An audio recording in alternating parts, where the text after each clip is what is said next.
कई प्रयासों के बाद राजा विक्रमादित्य ने एक बार फिर बेताल को पकड़ लिया। वह उसे जब योगी के पास ले जाने लगे तो बेताल ने नई कहानी शुरू कर दी। बेताल ने नई कहानी सुनाते हुए कहा, एक समय की बात है, धर्मपुर नाम के नगर में गंधर्वसेन नाम का युवक रहता था। गंधर्वसेन की कदकाठी बहुत आकर्षक थी। यही कारण था कि कई लड़कियां उससे विवाह करना चाहती थीं, लेकिन गंधर्वसेन को उनमें से एक भी लड़की पसंद नहीं थी। ब्राह्मण पुत्र गंधर्वसेन जब अपने घोड़े पर सवार होकर नगर में निकलता था तो सारी लड़कियां उसे देखती रह जातीं। गंधर्वसेन किसी की तरफ नहीं देखता और तेज गति से नगर को पार करके रोजाना एक मंदिर की ओर निकल जाता था। यह मंदिर काली देवी का मंदिर था। गंधर्वसेन काली मां का बहुत बड़ा भक्त था। वो हर दिन मां काली की पूजा किया करता था।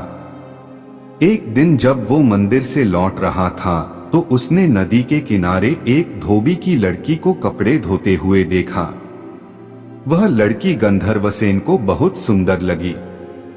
गंधर्वसेन को उस लड़की से प्यार हो गया और वो दिन रात उसी के बारे में सोचने लगा। उसे लड़की से बात करने का कोई रास्ता नहीं सूझता। एक दिन उसने काली मां के मंदिर में पूजा करते हुए ये प्रतिज्ञा ली कि अगर वो लड़की उसकी हो गई तो वो काली मां के चरणों में अपना शीश चढ़ा देगा। गंधर्वसेन खाना पीना भूल चुका था। वो दिन रात उसी लड़की के बारे में सोचता रहता। इसका परिणाम ये हुआ कि गंधर्वसेन बीमार हो गया। गंधर्वसेन की बीमारी की खबर सुनकर उसका सबसे अच्छा मित्र देवदत्त उससे मिलने आया। अपने परम मित्र को बिस्तर पर पड़ा देख देवदत्त ने उसकी उदासी का कारण पूछा। गंधर्वसेन ने देवदत्त को अपना हाल सुनाया और बोला कि उस लड़की से अगर मेरा विवाह नहीं हुआ तो मैं मर जाऊंगा। देवदत्त अपने मित्र से बहुत प्यार करता था, इसलिए उसने लड़की को ढूंढने की ठानी। देवदत्त उस लड़की को खोजने में सफल हुआ। देवदत्त ने उस लड़की के पिता से कहा कि अपनी बेटी की शादी गंधर्वसेन से कर दें। लड़की के पिता ने सारी स्थिति का जायजा लिया और अपनी बेटी का विवाह गंधर्वसेन से करा दिया। शादी को 5 दिन बीत गए और गंधर्वसेन उस प्रतिज्ञा को भूल चुका था जो उसने काली मंदिर में ली थी। एक दिन सपने में गंधर्वसेन को अपनी छाया दिखाई देती है। उसकी छाया उसे वो प्रतिज्ञा याद दिलाती है और कहती है कि अगर तुम ये प्रतिज्ञा पूरी नहीं करोगे तो स्वार्थी कहे जाओगे। अगले दिन गंधर्वसेन को अपनी गलती का एहसास होता है और वो काली मंदिर में अपनी बलि देने के लिए तैयार हो जाता है। वो अपने मित्र देवदत्त को बुलाता है और उससे कहता है कि मैं, तुम और तुम्हारी भाभी मंदिर चलते हैं। मैं मंदिर में अंदर पूजा करूंगा और तुम बाहर अपनी भाभी का ध्यान रखना। देवदत्त मंदिर चलने को तैयार हो जाता है।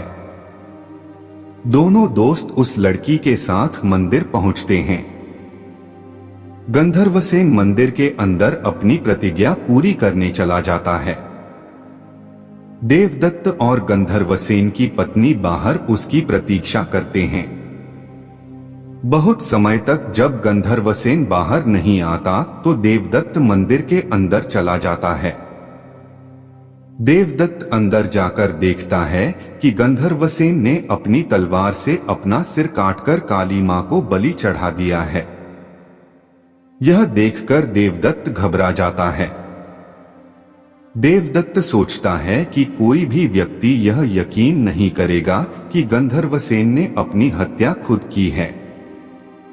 सब ये सोचेंगे कि देवदत्त ने अपने मित्र को मारा है ताकि वो उसकी पत्नी से विवाह कर सके।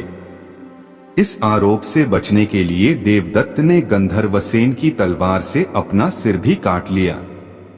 थोड़े समय बाद गंधर्वसेन की पत्नी अपने पति और उसके मित्र देवदत्त को खोजने मंदिर आई। वहां दोनों मित्रों की लाश देखकर वो डर गई। उसने सोचा कि लोग उन दोनों की हत्या का आरोप मेरे ऊपर लगाएंगे, इस लांछन से अच्छा है कि मैं भी मर जाऊं। जैसे ही उस लड़की ने अपना सिर काटने के लिए तलवार उठाई, वैसे ही वहां मां काली प्रकट हुई। मां काली ने कहा, पुत्री मैं तुमसे प्रसन्न हूँ, बोलो क्या वरदान मांगती हो। लड़की ने कहा, आप इन दोनों को जीवित कर दीजिए। काली मां बोली, तुम इन दोनों के सिर इनके धड़ों पर रखोगी तो ये जीवित हो जाएंगे। लड़की ने ऐसा ही किया, लेकिन उससे सिर रखने में गलती हो गई। उसने गंधर्वसेन का सिर देवदत्त और देवदत्त का सिर गंधर्वसेन के धड़ पर लगा दिया। दोनों मित्र जीवित होकर उस लड़की के लिए लड़ने लगे।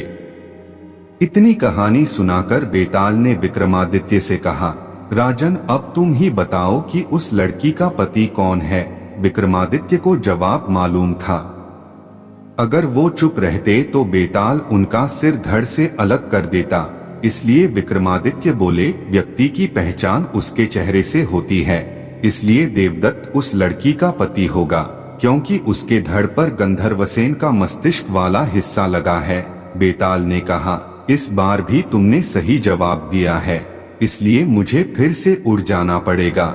इतना बोलकर बेताल फिर से घने जंगल की ओर उड़ गया।